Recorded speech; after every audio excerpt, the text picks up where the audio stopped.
Magandang araw mga kamotodik. So ayan, ito na naman tayo, panibagong araw, panibagong tutorial na naman ang aking ibabahagi para sa inyo. So ngayon mga kamotodik, ay kung bago ka pa lang sa aking YouTube channel, please click ng subscribe button dito lang sa baba ng video na to. Dahil libre lang naman ang mag-subscribe at wala naman mawawala sa inyo. So makakatulong pa kayo sa aking YouTube channel. So ngayon bago natin umpisa na mga kamotodik, ayan, gusto ko muna pasalamatan lahat ng aking subscriber, lahat ng sumusuporta sa aking YouTube channel. So maraming salamat po sa inyong suporta. So ngayon ito na mga kamotodik, ang video na to ay tungkol sa pagpapalit ng clutch lining sa Honda CB na 125. So ngayon ito na babaklasin na natin itong crankcase. So wala na yan mga tornilyo na 8mm. So binaklas ko na yung mga tornilyo na 8mm para hindi na masyadong humaba yung ating video.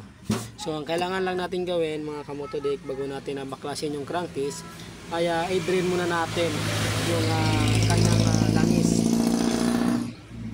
So kailangan i-drain nyo muna yung langis bago nyo baklasin tong crankcase. Pagkatapos yung i-drain, so tanggalin nyo na rin yung kickstart dito, hugutin nyo rin yun. So hindi na natin kailangan baklasin yung tambocho dahil hindi naman siguro makakasagabal do.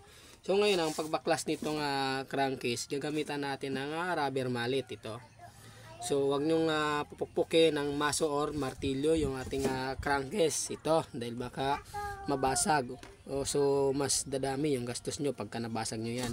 So kung wala naman kayong rubber mallet mga kamotodik, ang payo ko lang sa inyo, kung gagamit kayo ng maso or martilyo, sapinan nyo ng basahan na makapal bago nyo pukpukin ng dahan-dahan lang.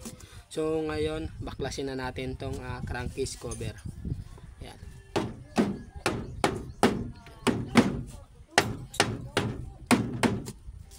So yan. Medyo matigas. So medyo mahirap kasi magbaklas dito ng crankcase cover gawa ng nasa tricycle kasi nakakabit sa may sidecar siya, kaya medyo mahirap tanggalin at wala tayong tagahawak ng ating camera. Ayan. So mangat na siya. So ngayon bubunutin ko muna. Ngayon mga kamotodik, ito na nga, nabaklas na natin yung crankcase cover. Ayan, so makikita nyo itim na itim. So siguro nagche-change oil tong motor na to medyo matagal, kaya sobrang lapot na ng langis. So huwag nyo hayaan ganito lagi ang mangyayari sa motor nyo. So dahil pwedeng masira yung inyong motor. So nasira na rin yung mga gasket nya, so papalitan na natin to ng gasket. So ayan. So ito ang babaklasin na natin. So dito sa pagbaklas nito mga kamotodik, kinakailangan natin gumamit ng 10mm na socket wrench na magkakasya dito. So 10mm yan. So gagamitan natin yan para mabaklas natin to. So babaklasin ko muna yan.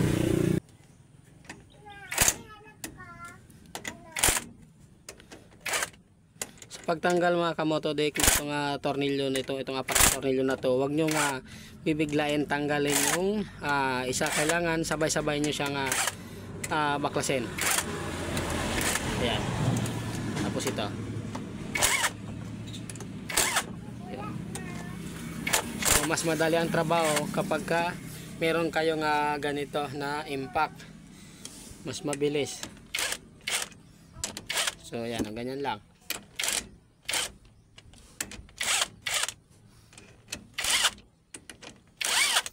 So sa mga hindi pa po nakapag-subscribe, please paki-click po ng subscribe dito sa baba po ng video ko. Yung kulay pula, paki-click po.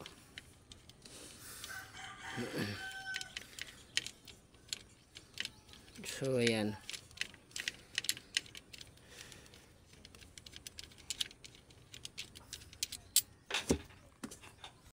Kamotodik, magagamit naman tayo ng 19mm na socket wrench. Ayan. So 19mm to mga kamotodik.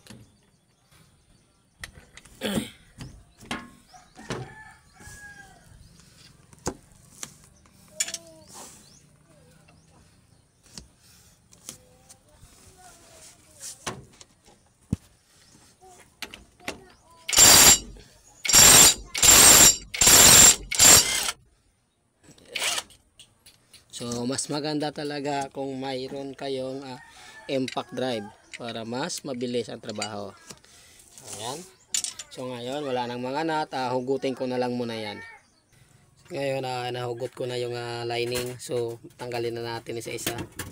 So ito may washer yan sa labas. So huwag nyo kakalimutan yung mga washer na binabaklas nyo, kailangan may ibalik nyo rin ng kompleto.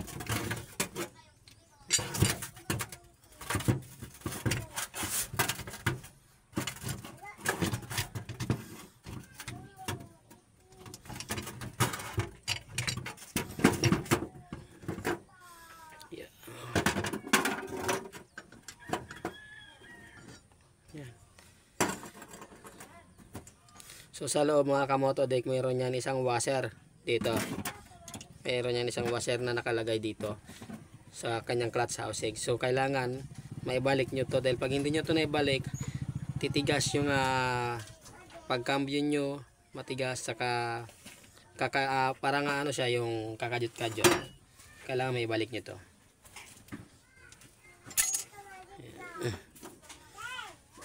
So ayan na nga, pudpud na yung kanyang lining. Kaya mahina na yung kanyang hatak. So pudpud na yung kanyang lining. Yung mga tama na.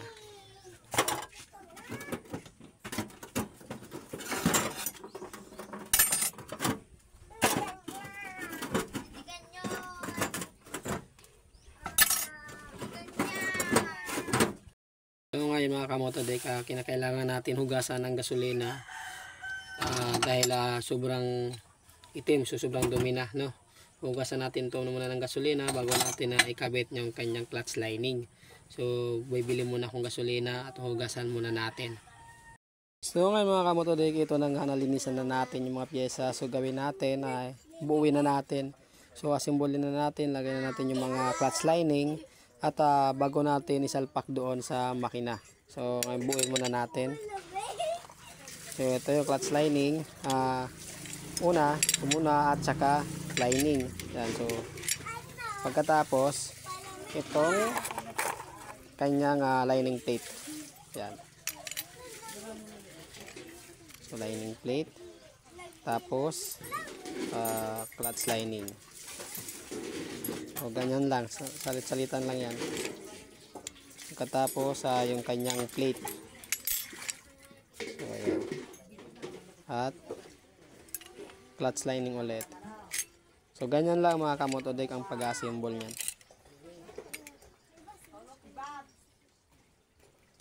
So, yan. So naikabit na natin yan. Tapos sunod na natin 'to.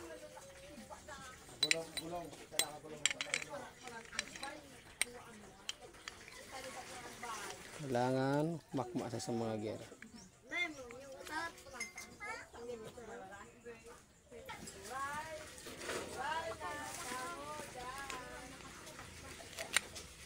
So yan, ganyan lang mga kamotodek kayo.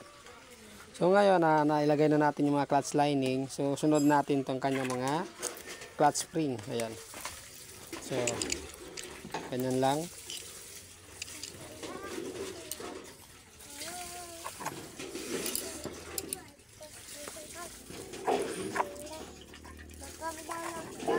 Tapos ito yung kanyang mga tornilyo, yung 4 na tornilyo.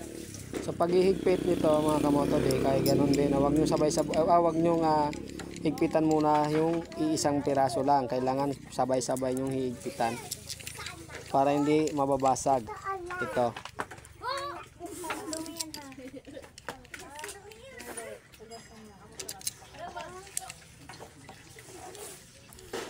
Kaya sa mga hindi pa alam, yung clutch lining ng Honda CB na 110 saka Honda CB 125 ay magkakaparehas lang po yan. Ayan. Sabi ko, tirahin na kumailo. So higpitan ko muna.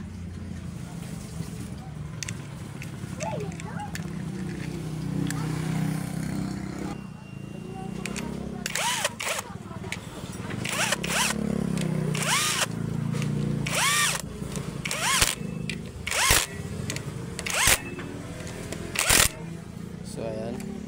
So ngayon, gawin natin, salpak na lang to sa makina. So pagkatapos salpak natin sa makina, higpitan na lang natin yung 19mm na nut. Pagkatapos kabit na lang natin yung crankcase cover nya. So ngayon lalagay ko muna to sa makina mga kamotodik.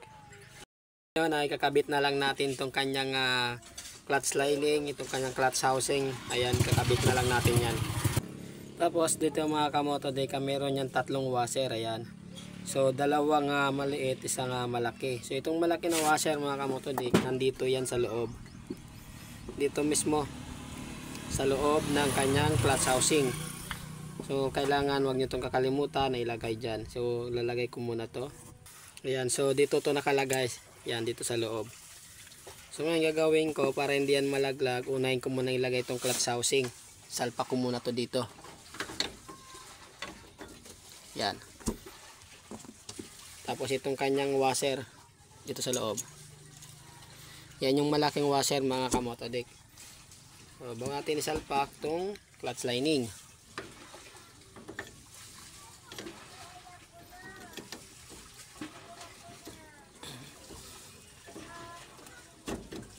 So, yun, salpak na. Tapos, sunod natin tong isang washer dito naman to sa labas.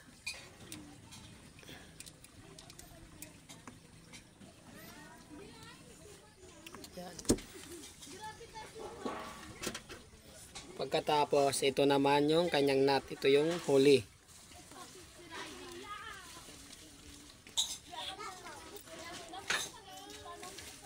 Ayan.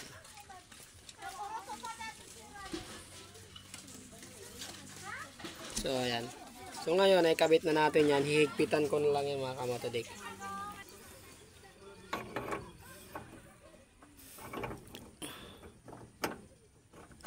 So ayan, ganyan lang. Tapos itong isang washer dito rin to. Yan.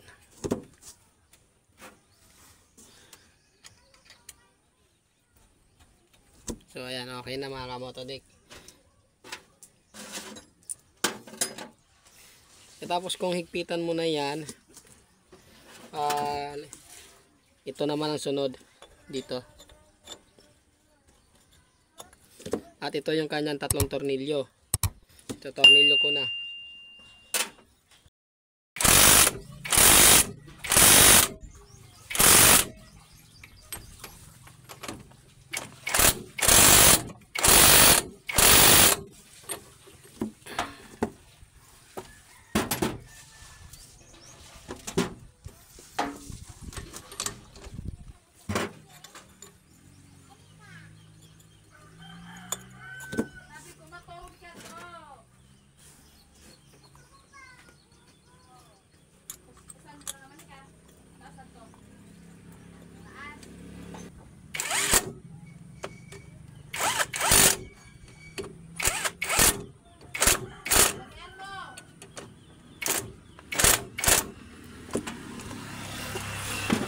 So ngayon mga kamotodik, nahigpitan ko na yung mga kanyang na tornilyo, so mga dapat higpitan. So ngayon ito naman kasunod yung kanyang bearing.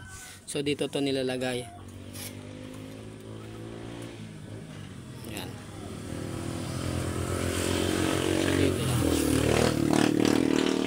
Kailangan tong bearing na ito mga kamotodik ay lumapat dito. So hindi pwedeng nakaangat yan. Dahil pag nakaangat yan, mababasag tong kanyang ano ba to?